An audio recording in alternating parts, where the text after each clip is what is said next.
Hello guys! Hello! Welcome dito sa aking channel, Kapalaran 888. Welcome! Ito ay para sa lahat ng mga Taurus. Thank you sa inyong lahat. Ito ay general reading.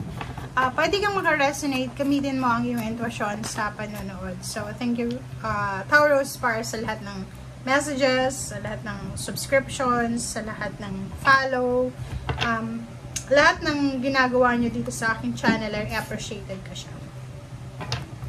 Okay, so in general siya, gamitin mo ang iyong intuition sa panonood, Taurus. Tingnan natin yung weekly tarot mo.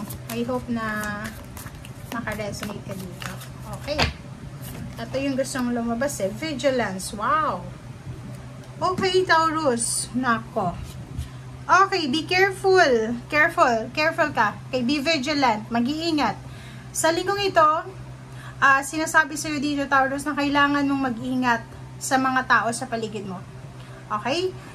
Sa loob ng trabaho, sa loob ng opisina, loob ng trabaho, sa loob ng pamilya, sa loob ng magkakaibigan, or kung nasaan ka man na grupo, or nasaan ka man na sirkulasyon, sinasabi sa'yo dito na mag-iingat ka. Siguro meron kang parang mapagtatagumpayan na like journey or like challenges sa buhay mo na pwede kang kainggitan, Taurus, ng mga tao sa paligid mo.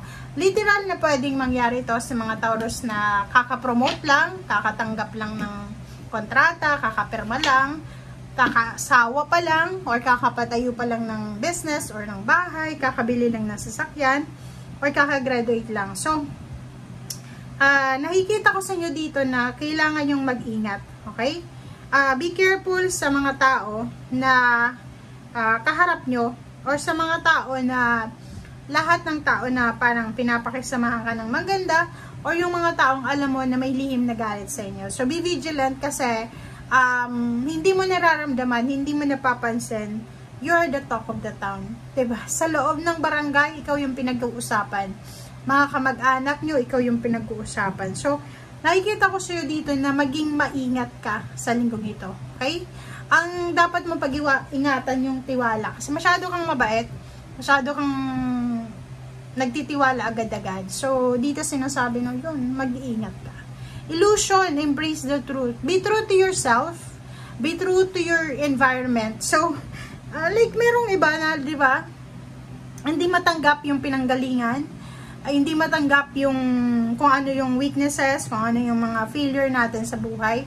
So, dito sinasabi na umalis ka dyan sa illusion na yan. Kasi, nakikita to sa mga social media, diba? Sa social media, rampant yung ano eh, pagpapakita ng ng mga lifestyle, extravagant, luxurious lifestyle, diba? So, nakikita ko naman na hindi ka naman apektado dun kasi sobrang grounded ng mga Taurus. But if for example lang mayroon kang temptation na ganun, yun, umiwas ka sa ganun eh, kasi hindi ka dapat nakikisali sa mga trend ngayon. Okay?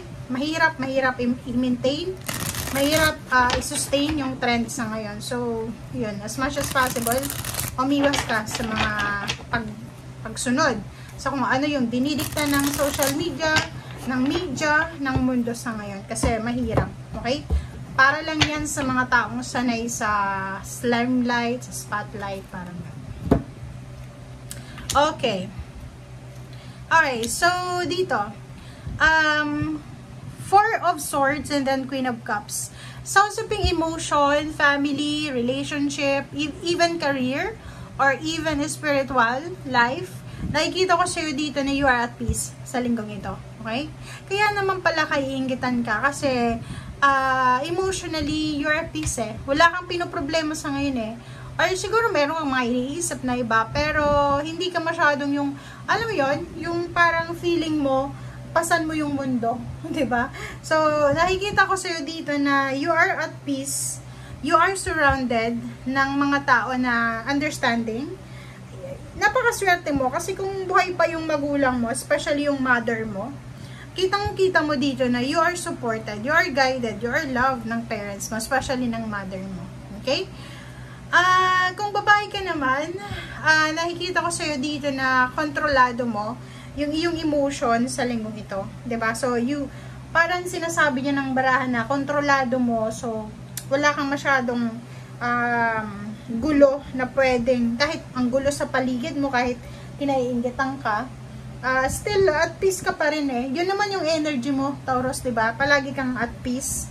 Same with Virgo, yung ibang Virgo, sobrang at peace nila kahit ang gulo ng mundo. So maganda to kasi this week, if ever lang may time ka para magpahinga, take a rest, 'di ba? Pahinga kasi kung wala ka naman ginagawa, mas okay pang mahiga ka, matulog ka, spend time sa nature, lakad-lakad ka sa nature, sa bundok, sa mga dagat, tubig, lawa, lake, 'di ba, river, doon yung pwedeng magdala sa iyo ng peace and harmony talaga. And this week magkakaroon ka ng time para makapag-reflect, makapag-isip.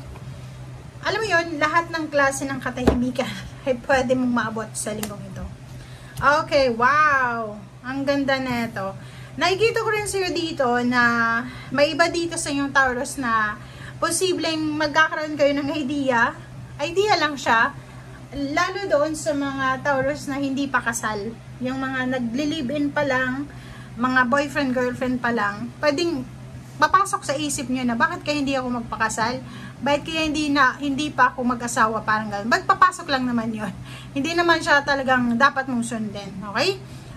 Next then is the Empress. Maraming relationship ang pwedeng magsimula sa linggong ito. Is either friendship, collaboration, partnership, business partnership, teamwork, parang ganun. So, nakikita ko sa iyo dito na meron kayong business idea ng iyong nanay, kung may nanay ka, or isang babae ito, pwedeng asawa mo, girlfriend, or kung sino man na babae yan na parang magpa-partner kayo sa business na iniisip niyo, or sa kung ano man to na gusto niyo. Okay. So, nakikita ko sa iyo dito na may isa kang bagay sa buhay mo, okay? May isa kang kailangan na alisin sa buhay mo. Pwedeng bisyo, pwedeng negativity, pwedeng relationship, pwedeng attachment, negative attachment, or kung naman to na kailangan mong alisin kasi sinasabi na sagabal siya para sa pagtupad ng pangarap mo sa buhay. So, i-comment mo sa comment section kasi ikaw lang naman eh, hindi naman lahat ng Taurus is pwede makaresonate dito. So, this week, since meron ditong realization, pag-isipan mong mabuti sa linggong ito, kung ano ba itong nakakasagabal sa pag-unlad ko sa buhay? May bisyo ba ako na imbes na pag-ipunan ko, yung future ko is nagagamit ko sa bisyo? Ano ba, mahilig ba ako sa pag-hoard ng mga material things or kung ano pa man? So, yun, ikaw lang ang nakakaalam. So, kailangan mong pag-isipan yan sa linggong ito. Okay. So, nakikita ko rin sa'yo dito, nasa linggong ito, isa sa mga travel plans mo, okay, comment down below, ang posibleng hindi matutuloy, parang illusion lang siya muna. Meron ka na pangarap before, it's a 6 of Cups, meron kang pangarap before na travel, pwedeng mang ibang bansa, or sa isang, pangarap mo to eh, like lumipat sa isang bansa na sobrang maganda, sensado, high-tech, parang ganon. But, unfortunately, sa ngayon, hindi siya masyadong visible kung makakapunta ka ba dyan sa bansang yan. Or, siguro, nasa ibang lugar ka, gusto mong lumipat sa mas exclusive na subdivision, or kano ba. But, because of money, nakikita ko na hindi siya posible sa ngayon. Or, nakikita ko sir dito na dahil sa kakulangan ng pera last year, last 5 years ago, like 5 weeks ago, 5 months ago, siguro nakapag-isip ka na mag-travel or lumipat or baguhin yung surroundings mo, but unfortunately this week hindi pa siya visible. So kailangan mo munang maghintay, okay? Siguro sa ngayon illusion lang muna yan, 'di ba? Plano lang muna. So tama 'yon. Habang naghihintay ka ng kung ano yung plano mong ito na galing sa past, like yung plano mo dati, gawin mo na kung ano yung kasalukuyan na pwede mong pagkakitaan or kung ano yung available. Huwag kang maghihintay kasi minsan may mga taong ganon, may mga zodiac sign na ayaw nilang pumasok sa trabaho na hindi nila tinapos or profesyon hanggang sa naghintay sila tumanda na, hindi pa rin nakapagtrabaho sa profesyon nila kasi ma-pride sila. So, I hope na hindi ka ganon kasi maraming available jobs para sa'yo. Okay? Thank you guys. Bye!